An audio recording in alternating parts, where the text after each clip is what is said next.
અત્યારે તમે અમદાવાદના રસ્તા પર નીકળશો ને તો તમને કોંગ્રેસના અધિવેશનના બેનર, પોસ્ટર અને હોર્ડિંગ ઠેર ઠેર દેખાશે. કોંગ્રેસે જે રીતે પોતાના આ મહા આયોજનનો પ્રચાર કર્યો છે એ બતાવે છે કે પક્ષને એનાથી કેટલી અપેક્ષા છે. અધિવેશન માટે ગુજરાતમાં અને એમાં પણ અમદાવાદની પસંદગી પાછળ કેટલાક ખાસ કારણો જવાબદાર છે. થોડા સમય પહેલા જ રાહુલ ગાંધીએ અમદાવાદમાં જ કોંગ્રેસના નેતાઓની સરખામણી જાન અને રેસના ઘોડા સાથે કરી હતી. જો કે હવે એમાં ગધેડાઓની પણ એન્ટ્રી થઈ ગઈ છે. ગધેડા કોણ છે એ અંગે સ્પષ્ટતા પણ કરી દેવાઈ. ઘોડા બાદ ગધેડા પર રાજકારણ ગરમાઈ ગયું.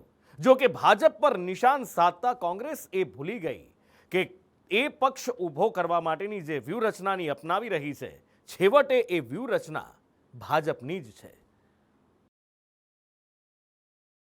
दो तरीके के घोड़े होते हैं, एक होता है रेस का, एक होता है शादी का. कांग्रेस पार्टी रेस के घोड़े को बारात में डाल देती है और बारात के घोड़े को रेस में डाल देती है. અમદાવાદમાં યોજાઈ રહેલા કોંગ્રેસના અધિવેશનમાં પક્ષના દેશભરના નેતાઓ અને પદાધિકારીઓ આવી રહ્યા છે. કોંગ્રેસમાં જોમ પૂરવો એ આ અધિવેશનના કેન્દ્રમાં છે. ત્યારે ચર્ચામાં ઘોડા પણ છે.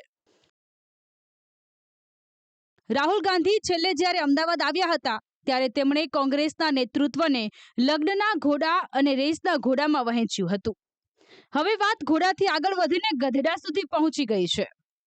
ગુજરાત કોંગ્રેસના એક નેતાએ દાવો કર્યો કે કોંગ્રેસમાં છે તો ઘોડા જ, પણ પક્ષમાંથી જે નેતાઓ ભાજપમાં ગયા છે તે ગધેડા છે. આ ગંભીર આક્ષેપો સાથે જ રાજકારણ ગરમાઈ ગયું. કોંગ્રેસમાંથી ભાજપમાં જોડાયેલા નેતાઓએ સ્વાભાવિક રીતે જ આ દાવા પર સવાલ ઉઠાવ્યા. અર્જુન મોઢવાડિયા સૌથી પહેલા આગળ આવ્યા. રાહુલ ગાંધીએ કહ્યું છે કે કોંગ્રેસમાં બે પ્રકારના ઘોડા છે.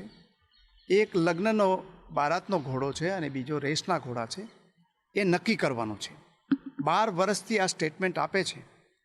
હું તો એમને સમજાવી નથી શક્યો, પરંતુ એ સમજાવે કે ભાઈ કોંગ્રેસમાં છે એ ઘોડા છે. એને નથી સમજાવી શકતા અને એને કારણે જે એની માન્યતા છે એ ગુજરાતની પ્રજા સાચી પાડે છે. અને એને કારણે આજે વિરોધ પક્ષના જે માન્ય વિરોધ પક્ષ તરીકે રહેવું જોઈએ એ પણ ગુજરાતમાં રહ્યા નથી. મોઢવાડિયાએ તો ગધેડા શબ્દનો ઉપયોગ ન કર્યો, પણ રાજ્યના કેબિનેટ મંત્રી ઋષિકેશ પટેલે જરૂર રાહુલ ગાંધીને ઘોડા અને ગધેડા વચ્ચેનો ફરક કરવાની સલાહ આપી દીધી. રાહુલ ગાંધી ગુજરાતમાં અધિવેશન કરે કે દિલ્હીમાં અધિવેશન કરે, ગમે ત્યાં અધિવેશન કરે, કંઈ ફરક પડવાનો નથી. ને ગુજરાતમાં તો મૂળિયા જ ઉખડી ગયેલા છે. કોંગ્રેસ જેવું ગુજરાતમાં કંઈ બચ્યું નથી. અને ખુદ રાહુલ ગાંધીજીને કહેવું પડે કે અહીંયા બે પ્રકારના ઘોડા છે અને સ્ટેટમેન્ટ આપ્યા પછી પણ આટલા દિવસ પછી એ બાબતનો કોઈ નિર્ણય ના લઈ શકાતો હોય. કારણ કે કોને ઘોડા ગણવા અને કોંગ્રેસમાં કોને ગધેડા ગણવા, એમના માટે જ એક ઇસ્યુ છે. 64 વર્ષ બાદ ગુજરાતમાં યોજાઈ રહેલા અધિવેશનને કોંગ્રેસ ઐતિહાસિક ગણાવે છે. મહાત્મા ગાંધી કોંગ્રેસના રાષ્ટ્રીય અધ્યક્ષ બન્યા, તેને 100 વર્ષ પૂર્ણ થતા આ અધિવેશન સાબરમતીના તટ પર યોજાઈ રહ્યું છે તેવો પણ કોંગ્રેસનો દાવો છે. જો કે આ અધિવેશનનો ખરો હેતુ કોંગ્રેસમાં પ્રાણ પૂરવાનો છે. ગુજરાતમાં જ્યાં કોંગ્રેસ પોતાનું અસ્તિત્વ ગુમાવી રહી છે, ત્યારે અધિવેશન માટે અમદાવાદની પસંદગી આ બાબતને સ્પષ્ટ કરી દેશે. 2 દિવસ સુધી યોજાનાર અધિવેશન માટે કોંગ્રેસ જે સ્તરે તૈયારીઓ કરી રહી છે તેને જોતા કોંગ્રેસના હેતુને સમજી શકાય છે. અમદાવાદ એરપોર્ટ પર કોંગ્રેસના નેતાઓનું સતત આગમન થઈ રહ્યું છે.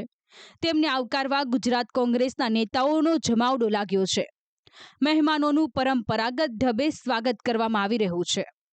તો બીજી તરફ રિવરફ્રન્ટના ડોમમાં જ્યાં કોંગ્રેસનું અધિવેશન યોજાવાનું છે, ત્યાં ટોચના નેતાઓ સતત તૈયારીઓની સમીક્ષા કરી રહ્યા છે. કોંગ્રેસે જે રીતે અધિવેશનનો પ્રચાર કર્યો છે તેને જોતા સ્પષ્ટ થાય છે કે આ કવાયતના કેન્દ્રમાં ગુજરાત છે.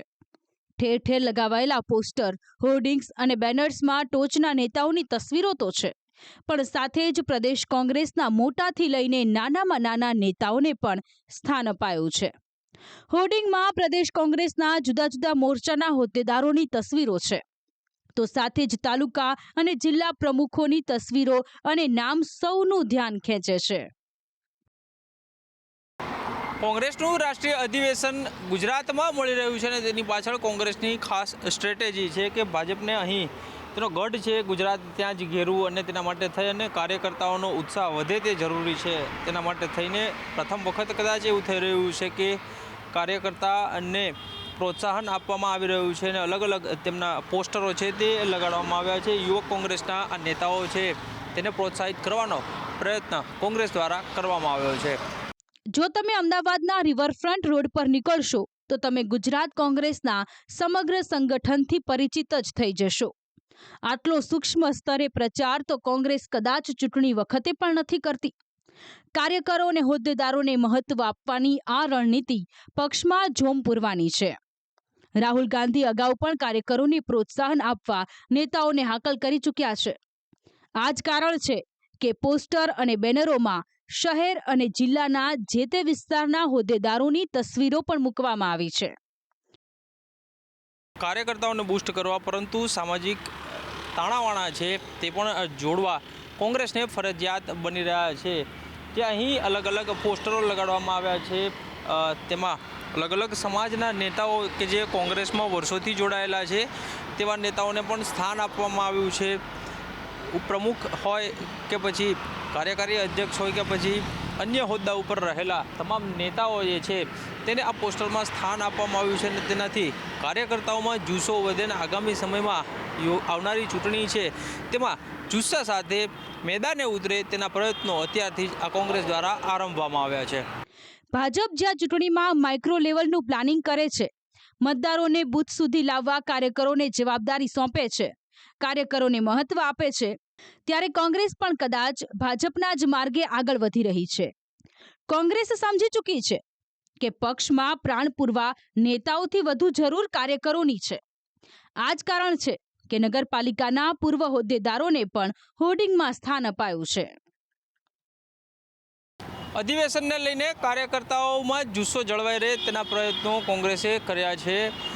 રિવરફ્રન્ટ ઉપર જે અધિવેશન સ્થળ છે ત્યાં ઠેર ઠેર કોંગ્રેસના ઝંડા તો લગાડવામાં આવ્યા છે. સાથે જ નગરપાલિકા સ્તરના જે નેતાઓ છે તેનામાં પણ એક જુસ્સો વધે, તેનામાં બુસ્ટિંગ વધે તેના પ્રયત્નો જે છે તે કોંગ્રેસ દ્વારા કરવામાં આવ્યા છે અને કોંગ્રેસના જે અલગ અલગ નેતાઓ છે તેને સ્થાન અપાયું છે. નહીં માત્ર અમદાવાદના પરંતુ ગુજરાતભરના જે અલગ અલગ કક્ષામાં રહેલા જે નેતાઓ છે તેના પણ અહીં પોસ્ટર લગાડવામાં આવ્યા છે. સમગ્ર દેશમાંથી કોંગ્રેસના 2000થી વધુ નેતાઓ અને ડેલિગેટ ગુજરાત આવ્યા છે. ગુજરાતના નેતાઓ અને કાર્યકરોની સંખ્યા તો અલગ છે. એવામાં કોંગ્રેસને સ્વાભાવિક રીતે જ તેના મહાઆયોજનથી ઘણી આશાઓ છે. દરેક વર્ગ સુધી પહોંચવાનો વિશ્વાસ છે. ये तो बहुत महत्वपूर्ण सम्मेलन है हमारे. महात्मा गांधी जी 100 साल पहले कांग्रेस का अध्यक्ष बना था और एक ही बार, लेकिन वो बहुत ऐतिहासिक विषय था, तो इसलिए हम उस वक्त उसके भी बारे में सोच रहे हैं. और दूसरी बात यह है कि हम सारे जानते हैं कि सरदार पटेल साहब का 150 साल का उनके जन्मदिन के बाद हुआ है, तो ये भी बहुत महत्वपूर्ण है कांग्रेस के इतिहास में और देश के इतिहास में. ये महात्मा गांधी की भूमि है, सरदार पटेल साहब की भूमि है. हमें इस कांग्रेस के अधिवेशन में आने की बहुत खुशी है और मेरे समझ से यहाँ से जो उपलब्धि निकलेगी वो देश के लिए बहुत असरदार रहेगी. ये ऐतिहासिक सम्मेलन इसलिए अधिवेशन इसलिए कहते हैं हम कि कांग्रेस के अधिवेशन कोई एक पार्टी की मीटिंग नहीं है, एक कोई परिवार की मीटिंग नहीं है. ये समाज के अलग अलग वर्गों का समागम है, अलग अलग विचारों का समागम है, अलग अलग संघर्षों का समागम है. કોંગ્રેસે દેશની આઝાદી માટે તો ઘણા અધિવેશન યોજ્યા હતા, પણ હવે કોંગ્રેસ ફરી બેઠી થવા માટે અધિવેશનનો સહારો લઈ રહી છે. એક સમયે જે પક્ષનો સૂર્ય મધ્યાહે તપતો હતો, જેનો વિકલ્પ મળતો ન હતો, તે જ કોંગ્રેસ આજે પોતાનું અસ્તિત્વ ટકાવી રાખવા મથી રહી છે. ઉત્તર પ્રદેશ જેવા એક સમયના ગઢમાં કોંગ્રેસ ખોવાઈ ગઈ છે. ગુજરાતમાં કોંગ્રેસ 77 બેઠકોથી 17 બેઠકો પૂરતી સમેટાઈ ગઈ. સ્થાનિક સ્વરાજની ચૂંટણીમાં કોંગ્રેસના હાથમાં કંઈ નથી આવ્યું. ત્યારે હવે જોવું એ રહેશે કે આ અધિવેશનથી 2027માં કોંગ્રેસને ફાયદો થાય છે કે નહીં. બ્યુરો રિપોર્ટ, સંદેશ ન્યૂઝ.